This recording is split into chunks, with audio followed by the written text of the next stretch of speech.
жизней продолжает осваивать человек. В Советском Союзе впервые в истории осуществлен выход человека из корабля в космическое пространство. Это подлинно. Wow, so anyone who says Russia isn't in on faking space really only needs to look at this video, which is allegedly the first person ever in space in an EVA, extravehicular asshattery, or whatever that stands for. EVA, cosmonaut, and this is what convinced the world that people could go in space and float around and pretend to do important science. Yeah, even gives himself a little scratch on the. В Советском Союзе впервые в истории осуществлен выход человека из корабля в космическое пространство.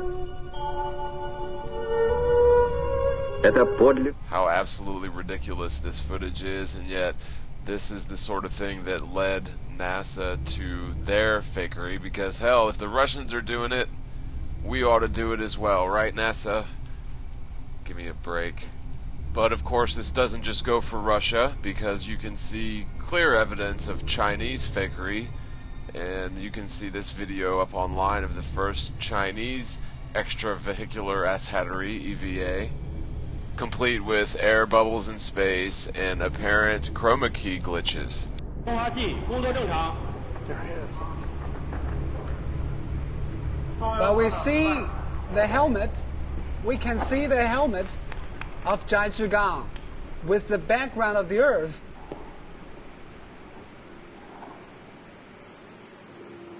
He is sticking his helmet out of the capsule.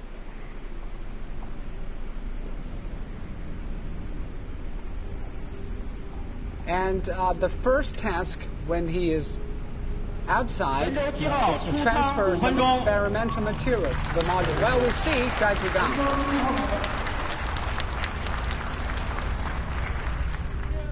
Is to transfer some experimental materials to the module. Well, we see Zhai Zhigang.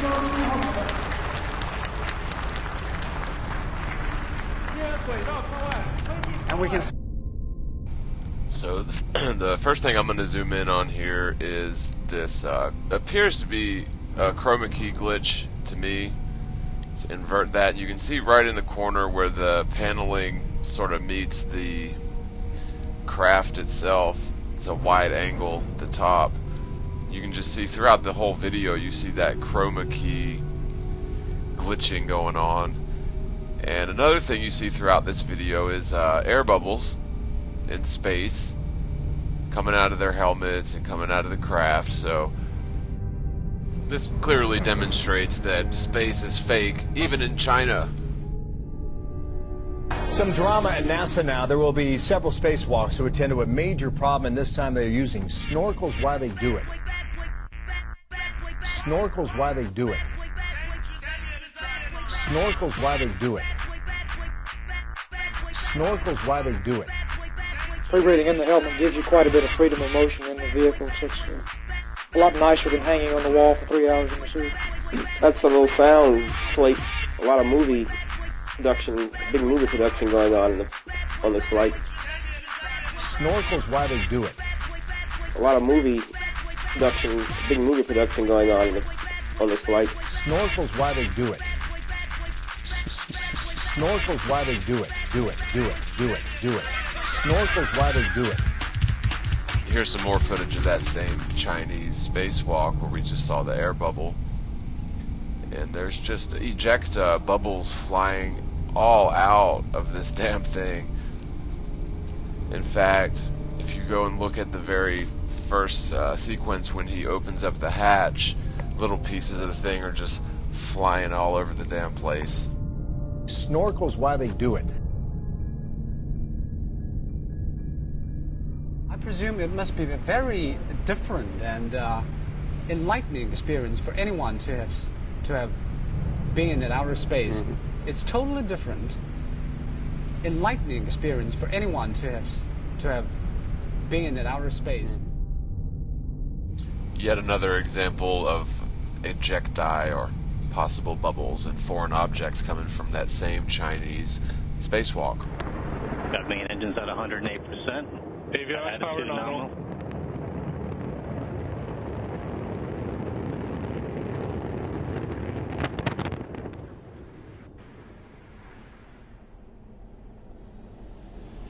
Right, so in this clip of United States NASA astronaut fakery, what you're going to see is a little hard to catch, but you actually get a reflection, like whomever's filming this is standing either behind a pane of glass or filming this, through like a television screen. You see the reflection there. It's now passing up, just went out of frame, and there's another one coming up. You can sort of tell that whoever was filming that was behind a pane of glass or something. So look at it again, zoom in this time, slow it down a bit.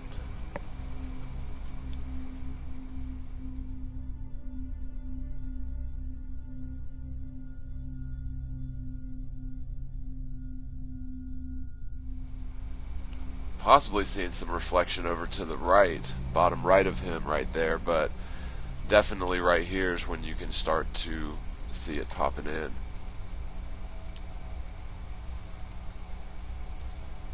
Reflection traveling up his body apparently.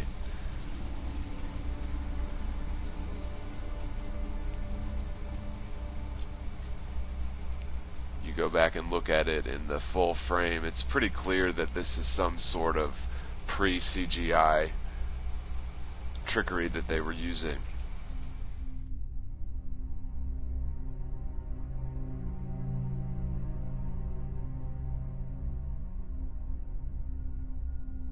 The possibility that trouble may develop with the Atlas or the Redstone during the countdown or during the takeoff is looked squarely in the eye by the astronauts and the engineers behind Project Mercury.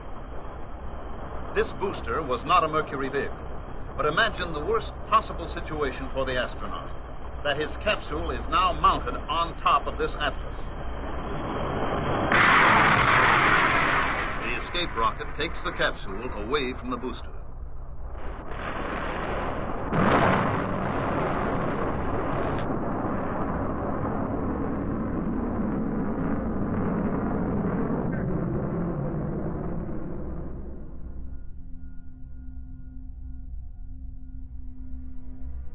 Alright, so here you've got this astrolayer allegedly orbiting around the Earth in space, and he's holding on to this pole to brace himself, and of course the pole is going directly square through the palm of his hand.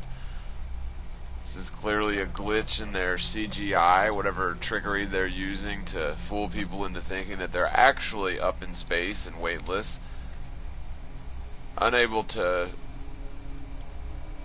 really fake how he's grabbing onto that pole. They just stick it right through his hand. Nobody will notice. Just stick it right through his hand. I mean, give me a damn break here.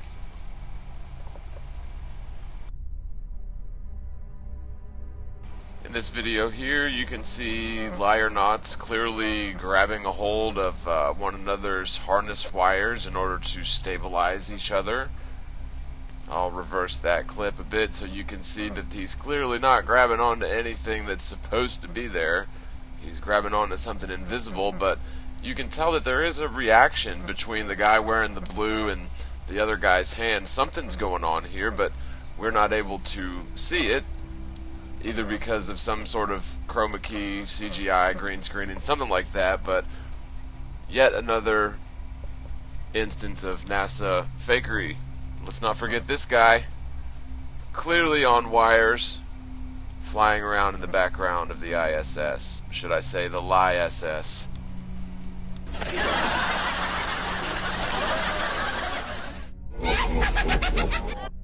I would say this here is pretty good evidence of NASA using some sort of CGI or virtual reality to fake their live stream stuff. In that clip, it really looks like the guy is supposed to be grabbing the hat, and for whatever reason the animators failed to complete the sequence, so he's sort of grabbing and placing nothing to the side.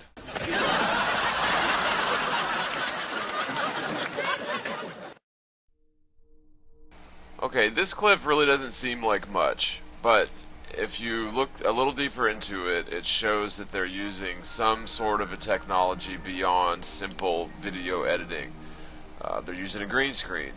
As you can see, she apparently grabs this item, this object that's supposed to be in the shot with her after she grabs it, and she plays around with it later on. But in order to get it to seem to appear like that, they would have either had to take one shot of her without the little monster thing in the shot and have her moving around and talking, and then cut the tape, cut the camera, place the thing there in the shot, and then have her try to stand as still as possible between changing the scenery, and have her grab that object as fluidly as possible. Now, unless you got it perfect, cut it to exactly where she was standing before you placed the object into the scene, you would get like a chopping effect. It would you'd be missing some frames of the animation. But you don't get any of that there, and in fact, when she's going to grab the object, the motion is very fluid, and you can tell that they didn't stop the camera, place the object in the set, then start rolling the camera to get that effect. They're using something else, and the fact that she's able to move fluidly while the thing's appearing is a testament to that fact.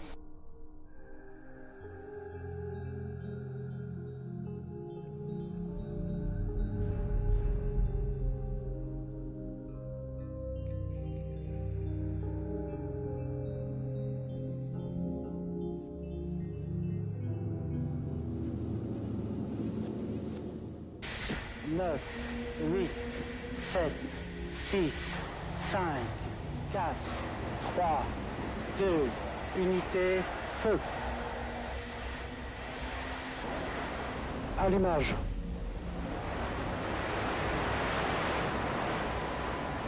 Décollage.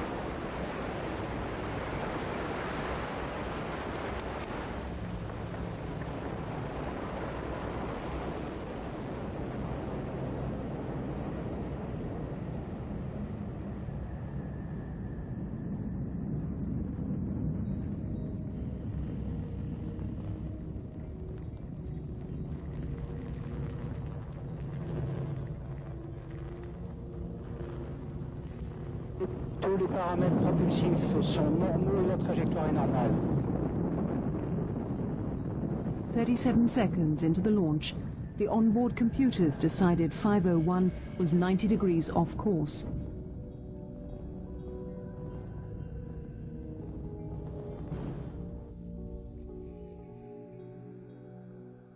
Our patch, the hardest thing in the whole mission was to figure out what the patch was going to be like.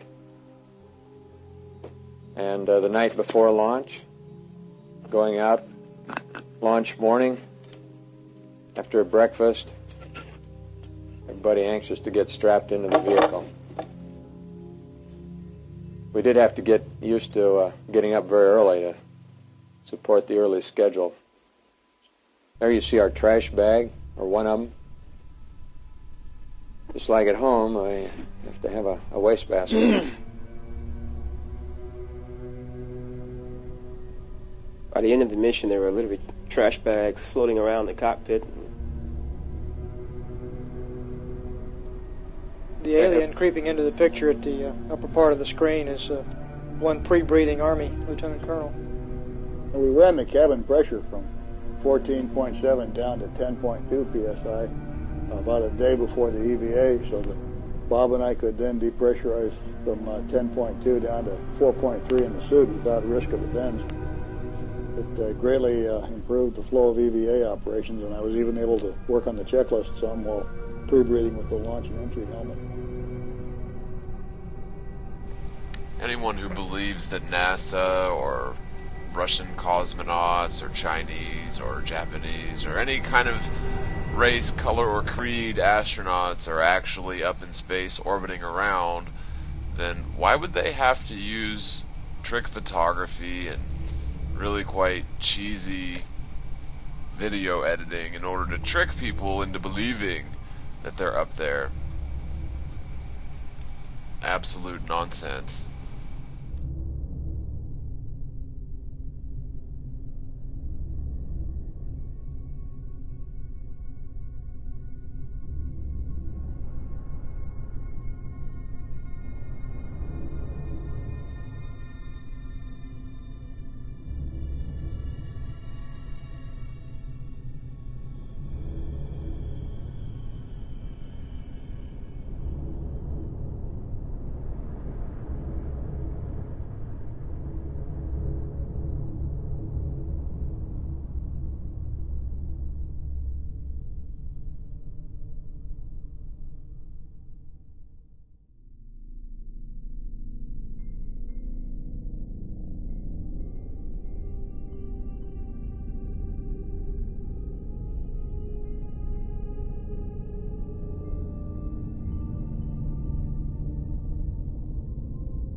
Separate from the spacecraft.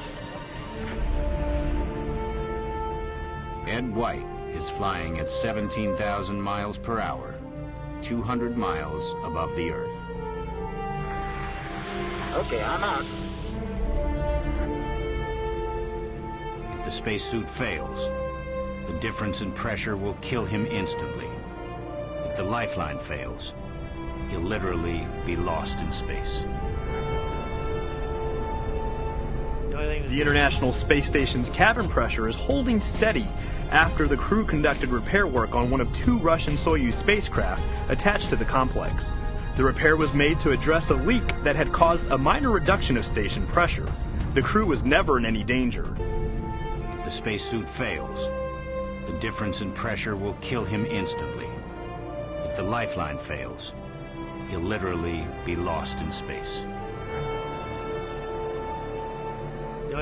After a morning of investigations, the crew reported that the leak was isolated to a hole about 2 millimeters in diameter in the orbital compartment or upper section of the Soyuz MS-09 spacecraft. Flight controllers in Houston and Moscow worked together with the crew to effect a repair option in which Soyuz commander Sergei Prokopyev used epoxy on a gauze wipe to plug the hole identified as the leak source. In 1960, this guy, Joe Kittinger, apparently jumped from about 100,000 foot, and the footage that he brought back was not very good, didn't have very good shots of the horizon, although when it does, you get these little glimpses of the flat horizon, and then of course the curved fisheye lens globe effect, which we know that they were lying about because now pretty much anyone can send up a weather balloon to over 100,000 foot in the air, and we don't see this curve horizon that's supposed to magically happen when you get up to a certain altitude.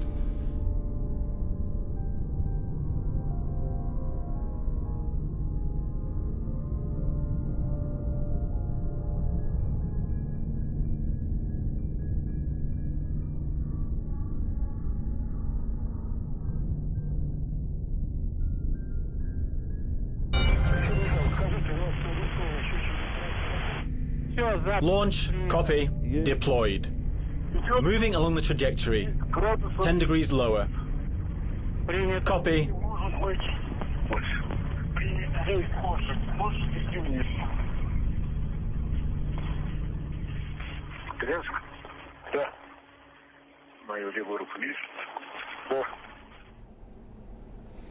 In this video of Russian cosmonauts, you can see that the fisheye lens technique was not quite perfected, because instead of a spherical ball Earth, we get this sort of strange square-shaped, I don't even know what you call that, parallelogram? I don't know. But, yeah, to anyone out there who wants to go claiming that, NASA couldn't be faking space because then Russia would have to know about it or something, or Russia would have to fake space, well, here you go. Russia's just as bad as NASA. Space is just as fake in Russia or China as it is everywhere else. Okay, I'm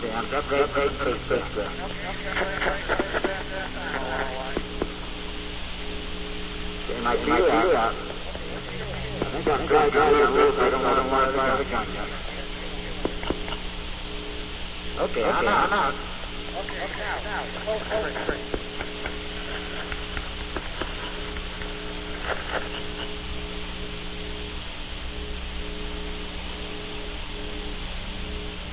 Okay, roll in, right out.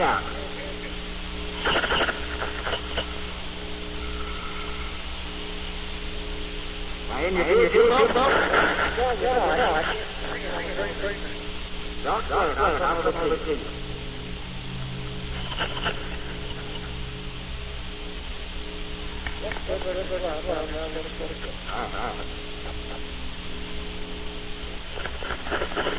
Okay, I rolled up, rolled right now. Under my own, looks like a thermal plug. You notice that in this live broadcast, he's basically facing up into space, and then somehow the glove gets loosed from inside the Limobile, and he notices it immediately and says, "Oh, there goes my glove." He wasn't even looking anywhere near that direction.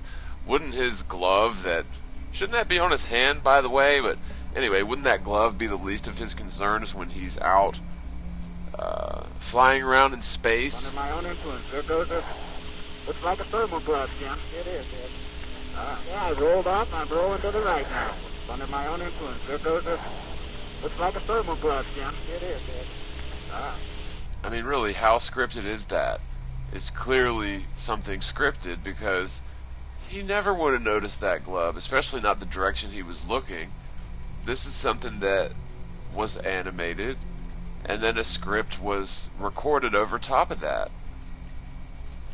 Anyone who believes this sort of complete shenanigans is proof of people traveling around in space should probably get their head checked.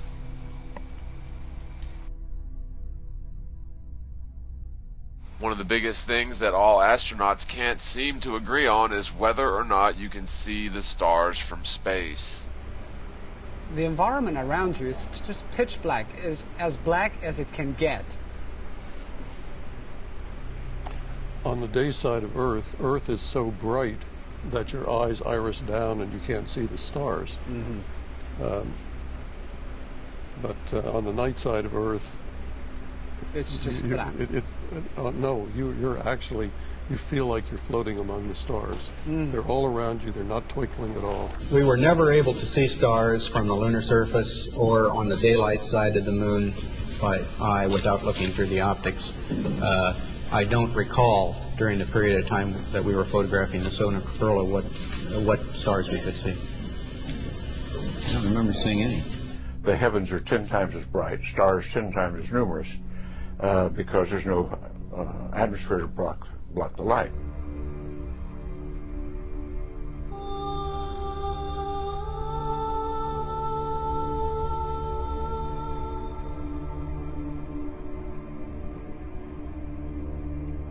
When you looked up at the sky, could you actually see the stars and the solar corona?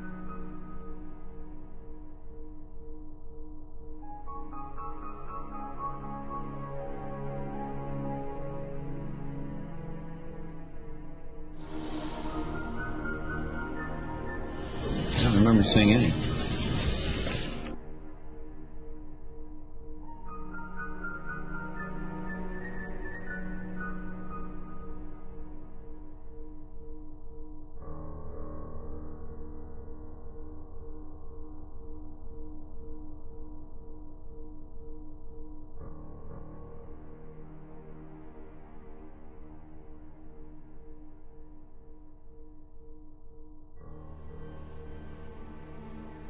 That's a great question. The most unexpected thing, I think, was the blackness of space, because we always talk about seeing the view of planet Earth and how beautiful it is, and so you come to expect that. But what people don't mention that much is just when you look the opposite direction, and you see how dark space is. I mean, it's the blackest black, and you realize just how small the Earth is in that blackness, and that was a real surprise to me. When I look out at the stars and I see, so many stars and planets, and know that, we have a place in the universe, and it's part of our job is to explore that place. Whilst in space, Have you ever looked away from Earth into the black void? Yeah. All because the you time. can see. Because you can see the stars. Oh yeah. You know, and pretty much all the time you can see the stars. Yeah. It's not a black cool void. thing. I mean, it's black, but there's all kinds of little polka dots. There's all the stars there, and the cool thing is about it, you can see it during the day. Yeah, you can, and there's more than stars. You can see planets. You can see moons. You see the gas. Magellan clouds of the Milky you Way see galaxy. the Magellanic clouds. Magellanic. See, I just wanted the Magellan there's a large clouds. one I didn't and a want small one, right? Yeah. And then you can see the zodiacal lights. Whoa. But could you tell us something about what the sky actually looks like from the moon, the sun, the earth, the stars, if any, and so on? The sky is a deep black when viewed from the moon, as it is when viewed from cislunar space, the space between the Earth and the moon. The sky is almost white with the light of the universe, with the uncountable number of stars. But it has a lot of variation to it, even just with the naked eye, when we're in the shade of the Earth, so we can really see it. You can see the whole dark sections where there's dark matter or dust or whatever it is that's between us and the rest of the universe. You can see the gradations of it, like looking into the deepest ocean. What are the stars like in space? Like, are they just brighter than on Earth, or how would you describe it? They're brighter, but they're different. And a lot of things different about them. One, you don't have the atmospheric distortion, so they don't twinkle, right? So you see lots of points. And you see lots of points, and that literally millions of them. There's, the thing about Carl Sagan, billions of stars. There really are billions and billions of stars, and you can see them. In fact, they're so numerous, it's very difficult to pick out the constellations you and I see here on the ground. With the world right there, and then when you look the other way, it's the whole universe, and the blackness is a palpable blackness. It's not just dark. It's forever, and the guy named Paul Fjeld designed our mission patch, and he's had a really nice design. And he said, "What color do you want for the background?" And we said, "Black, but really black." And he said, "What do you mean really black?" I said, "Well, I don't know, black as you can make it." So he hit the black as you can make it. And we went, "Well, that's black, but it's not the same as the endlessness of the universe."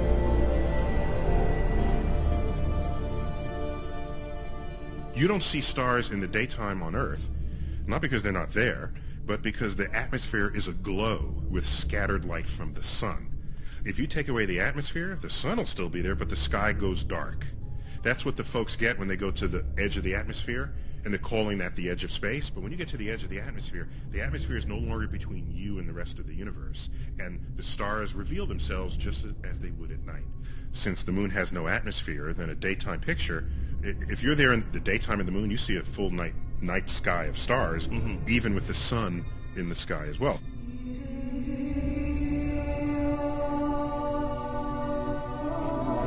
Just hanging there in a vast sea of darkness, and the most frightening darkness that you could ever imagine. The sunlight washes out all the starlight, so you can't see any stars, just like here on Earth. Just the inherent beauty of it, the velvet, bottomless bucket of the universe. The sky, of course, was black, but it had sort of a velvet sheen to it. The biggest visual surprise was just how black the sky was.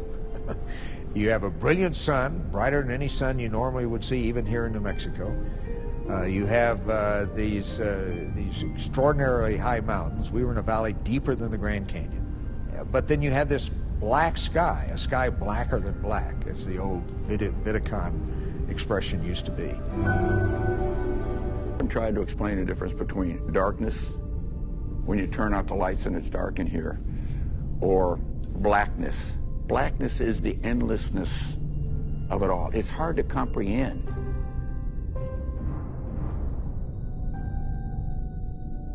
Well, the sign on the bottom of the gondola was, "This is the highest step in space."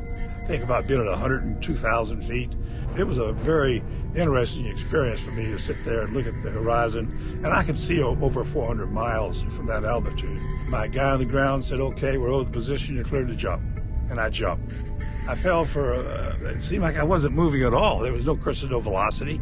There's nothing you could see. So I rolled over my back, I looked up, and I saw the balloon flying into space.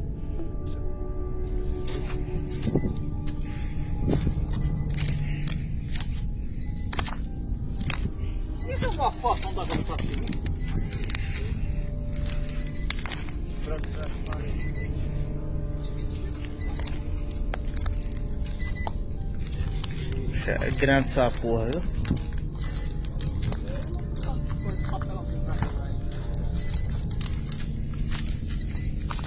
Isso não quer também do. Vai na coisa do Luiz. Não, sai não.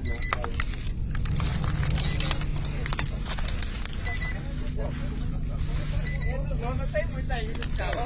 Lola e Lola para quem quiser. Quero só da cor.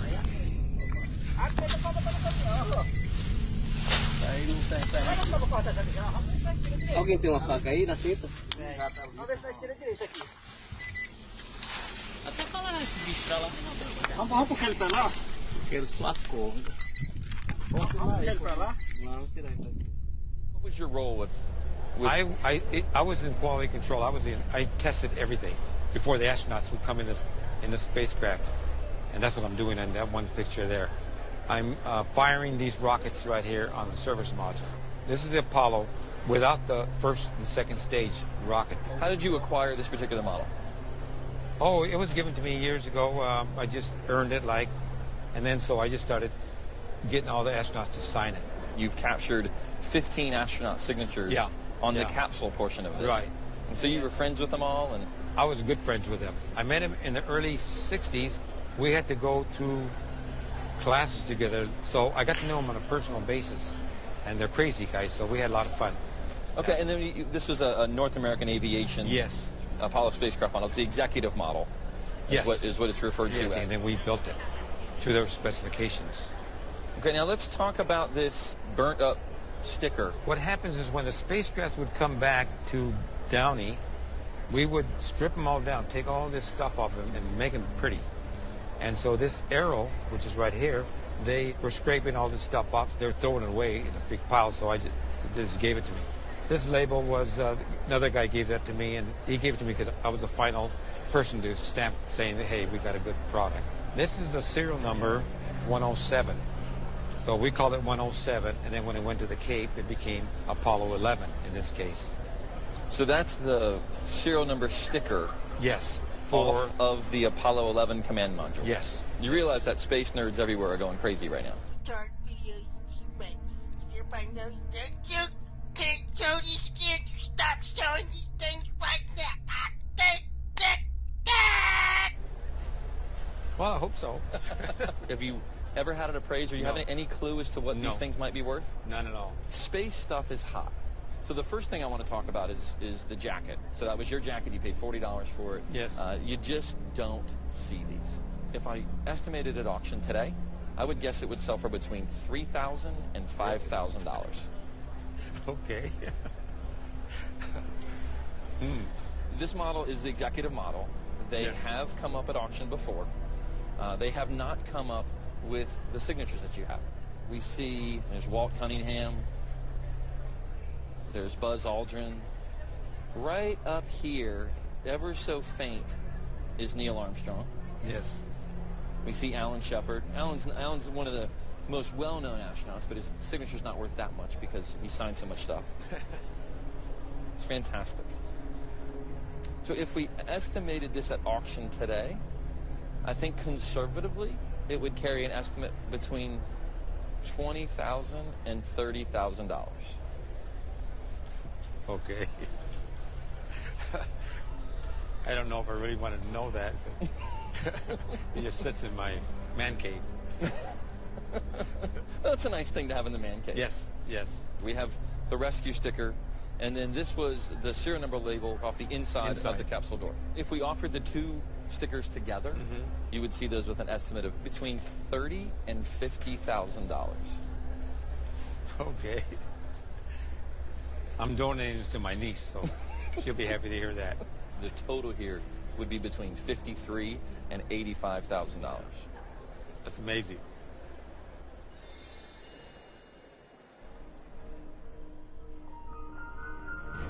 Look down here. Hey, the Earth is down here. Oh, yeah. Okay. So I get back and do some more things. And I had another rest period. Well, you're talking to the wrong guy. Why don't you talk to the administrator at NASA? We're passengers. We're guys going on a flight. So this time I took one foot out and did a little agility, and I looked. Oh, uh-oh. The Earth's not there. Oh, there it is up there. You're the one who said you walked on the moon when you didn't. Calling the kettle black, if I ever thought of it. Saying I misrepresented myself. Away from me. You're a coward and a liar and a thief.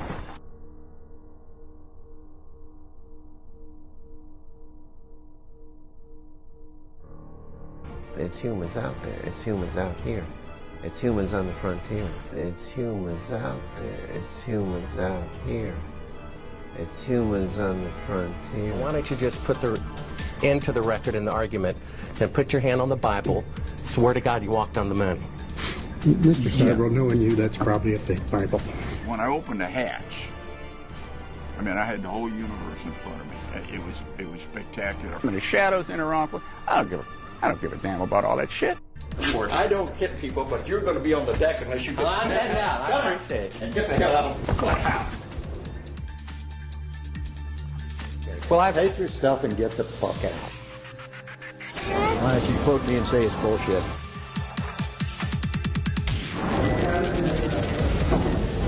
You want me to knock you in the head? Well, I want you to swear to God on the Bible that you walked on the moon. If you walked on the moon, we're given the opportunity to swear to God that you walked on the moon. I'm going to give you the opportunity to get the hell knocked out of you if you don't leave me alone. Watching them lie through their teeth, carrying on a hoax that is so outrageous that they're beyond human. They couldn't cover it up. They were just too human. Exactly. You can see on Neil Armstrong particularly, he doesn't want to lie. This guy just doesn't want to lie. No. He's looking down. He just doesn't want to say anything. This is why he didn't give any interviews for the rest of his life. Look at that. Please do look at that, folks. YouTube video of the first Apollo crew to come back at press conference. It's really embarrassing. I mean, it's just embarrassing. The lie was so big that they really couldn't fake it that well. It was too much for them. And I saw this footage. It's dated by an atomic clock 3 days into the flight. All the astronauts are identified, and they're there putting the transparency over the window. They're clearly pretending to be halfway to the moon when they're not halfway to the moon. That is bullshit. I don't care what you say. I went to the moon and back, and everyone that's a scientist knows it. Now, if you want to not believe it, it's okay, you know? It's okay. It's a better story. It just happens to be a lie, that's all. Would you swear on the Bible that you walked on the moon? I'm not going to do it because I'll do it over here. I won't do it on your camera. Well, why not? Because it just isn't an appropriate thing to do. Well, but you're an asshole to do that. You're the same guys, just different guys that did the other person I told you about. Well, would you put your hand on, if you walked on the moon, here's the opportunity to set the record straight, to put your left hand on the Bible. Left hand. Raise your right hand. Okay. And you realize this can be used as a video deposition in the future. And if you lie, you'll be guilty of perjury. I understand that. Okay. Say your name. My name is Alan Bean. I swear to God and affirm. I swear to God and affirm. Under penalty of perjury. Under penalty of perjury. Treason. Treason. No, not treason. Treason has nothing to do with it. Let me rephrase this and say, I've got my hand on the Bible. I went to the moon. I walked on the moon. All the other people that you think are people that NASA says went to the moon and walked on the moon but you won't go to the moon and walk on the moon. You won't say under penalty of treason. What's treasonous? That's doing something fraudulent to the taxpayers. That's crap. Well, what about under penalty of eternal damnation? Under penalty of eternal damnation. And under penalty of treason. Treason is when you sell out your country.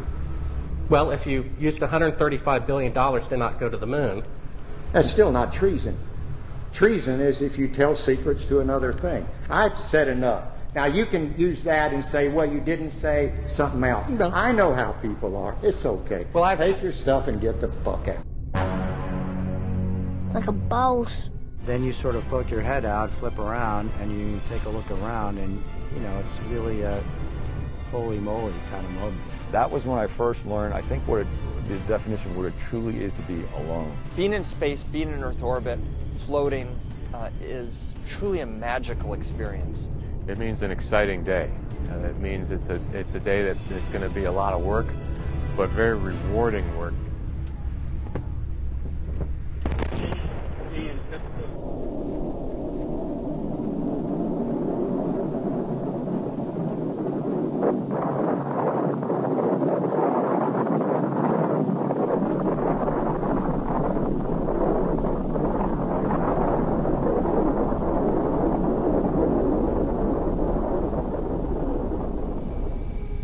Everyone, that wraps up the video for today. Hope you enjoyed it. If you'd like to help me keep making videos, I sure could use your help. You can support this channel through Patreon or through PayPal. Links on the screen and in the description. Thanks so much, everybody. God bless you all, and as always, spread the word, spread the world, and peace out, everybody. Make the earth shake.